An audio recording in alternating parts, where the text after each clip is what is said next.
Hello all. I am going to discuss about microwave components. In the last session we have discussed about types of waveguides and their components like HX, HY, EX, EY, and also we have discussed about TE, TM, TEM modes in parallel and rectangular waveguides. So now we have entered into the new chapter, that is microwave components. So every system is formed by adding the components. So like that, the microwave system consists of microwave components like source and load. And these source and load are connected with another component, waveguide. Waveguide is also one of the microwave component. And we have discussed what are the types of waveguides: parallel plate and rectangular and circular. Okay, so all these components must be built with low standing wave ratios, lower attenuation, and lower insertion losses, because each and every component should have a characteristic like that. It should it should have low standing wave ratios, and it has to support such that the system should maintain low noise. Okay, so like that each and every component should have the characteristics like lower attenuation, lower insertion losses, and low standing wave ratios. So in this chapter, what are the microwave components we are going to discuss? They are waveguide junctions, directional couplers, ferrite devices like phase shifters. So first we are discussing on waveguide junctions. So the name itself, it is saying junction is nothing but a combination. Here waveguide junction. Waveguide junction means it is a combination of two or more waveguides. A node is formed by two or more waveguides. Waveguide junction is an interconnection of two or more microwave component like waveguides. Waveguide is also one of the microwave component. So how these microwave junctions are used? These microwave junctions are used to split some of the energy, or the energy for the combination of the energy. The energy may be combined or the energy may be splitted. So like that purpose microwave junctions are used. For example, if you see this figure, so this is a microwave junction. So it is having four ports: port 1, 2, 3, 4. For example, port 1 is acting as a source, and we can consider port 2, 3, 4 as a loads. Or if I want to consider port 1 and port 2 as a source, port 3 and port 4 will become a load. Or we can take three sources, one load.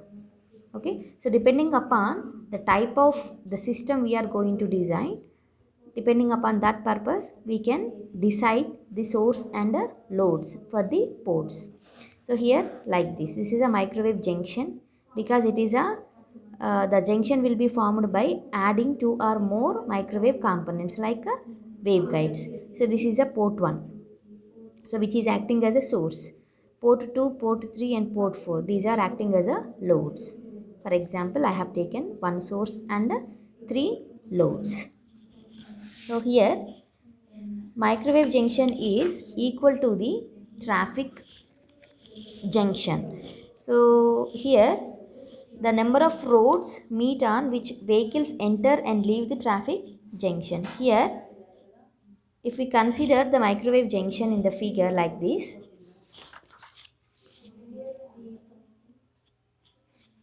microwave junction like this, when input from one microwave source is applied to the port 1 like this, port 1, then a part of a power, microwave power or microwave energy will come out from port 2, and some part come out from port 3, and some part come out from port 4, and remaining part comes out from the port 1, because If these three are not matched, then the remaining power will come out from the source. So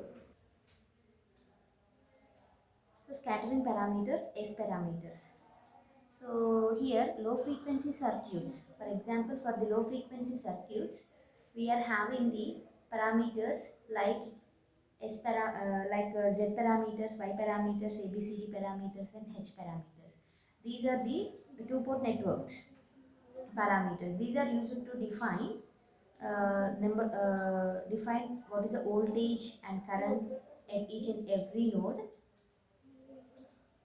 at low frequency levels. But if we consider the microwave frequencies, these are the high frequencies.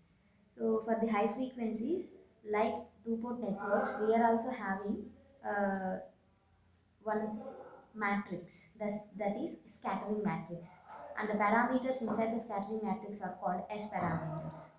Just like ABCD, H, Y parameters in the low frequency side, we are having S parameters in the high frequency side. Okay. So for the low frequency side, the network parameters relate the network parameters relate the total voltages and total currents in the low frequency side. But for the high frequency side, the parameters, S parameters are used to describe the powers, microwave powers associated instead of voltages and currents in the low frequency side. Okay. So here we apply the inputs to the we can apply the inputs to the 4 ports. If it is a microwave junction, for the microwave junctions I am having 4 ports. We can apply one input and we can consider, or we can take out the output from the port 2, 3, 4. And also we can apply the input to the 2 ports or 3 ports or 4 ports. If I apply the input to the 4 ports, I am having total 16 combinations because we are having 4 ports, right? So 4 cross 4, total 16 combinations we will have. So these combinations will be described by considering or by drawing a matrix. If we consider a matrix, we can easily get the relationship between the powers associated with the inputs and outputs. Okay, so the elements of the matrix are called scattering quotients or scattering parameters, and the matrix which is called as scattering matrix. Okay, so here to get the relationship between the scattering matrix and input output powers at different ports, I am considering a junction of n number of transmission lines, where the ith line, for the ith line I am giving the input and I am considering n number of transmission lines. So this is a n number of transmission lines I have considered. This is the first transmission line, second transmission line, and this is the nth transmission line. So in n number of transmission line, I have considered one ith line. For the ith line, I am applying the input. So this is acting as a source and these are acting as a loads. Okay. So let the first line be terminated with an impedance other than the characteristic impedance.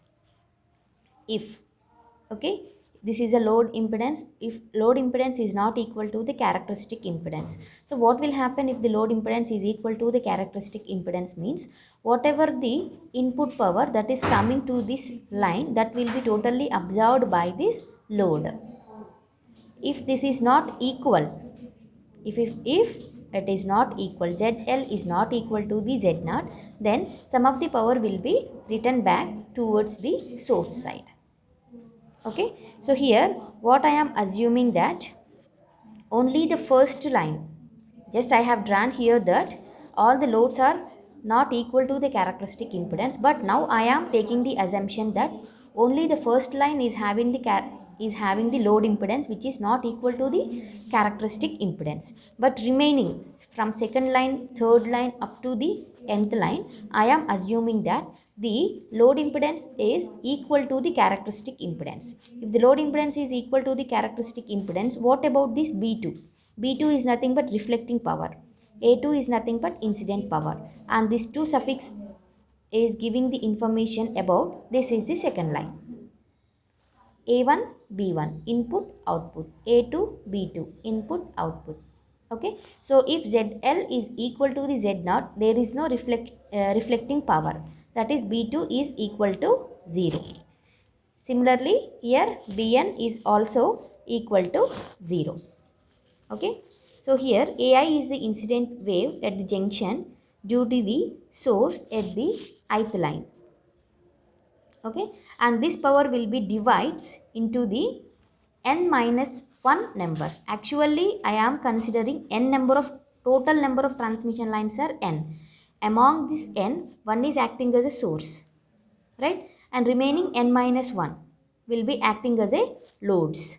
So if I am applying the source power as a AI, and this is splitting into the n minus 1 lines as A1, A2 and up to AN. Okay.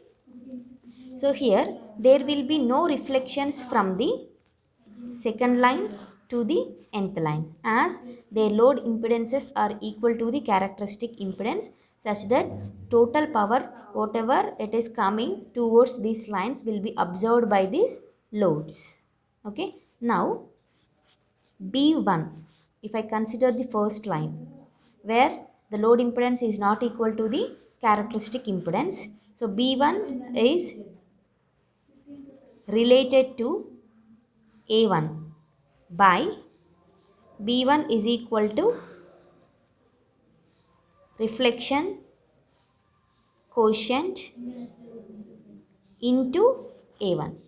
That is B1 is equal to the reflection quotient, I am writing it as SI1 A1. So here B1 is equal to SI1 into A1. So this is nothing but the reflection quotient. Okay. So reflection quotient, in the reflection quotient SI1, this I represents, okay, I represents source connected to ith line, and this one refers to reflection from which port? Reflection from first line. Okay. Hence the contribution to the outward traveling wave in the ith line is given by Bi is equal to Si1 into A1. And what about B2, B3 up to Bn? Those are B2 equal to B3 equal to B4 equal to up to Bn equal to 0. Okay.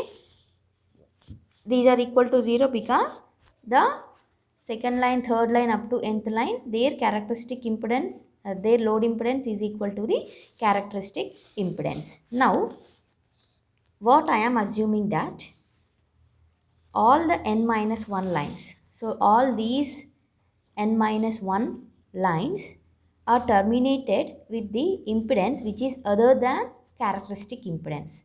Now the case I am assuming that in the first case only the first line is having the impedance which is other than characteristic impedance, that is ZL is not equal to Z0, and remaining impedances ZL is equal to Z0.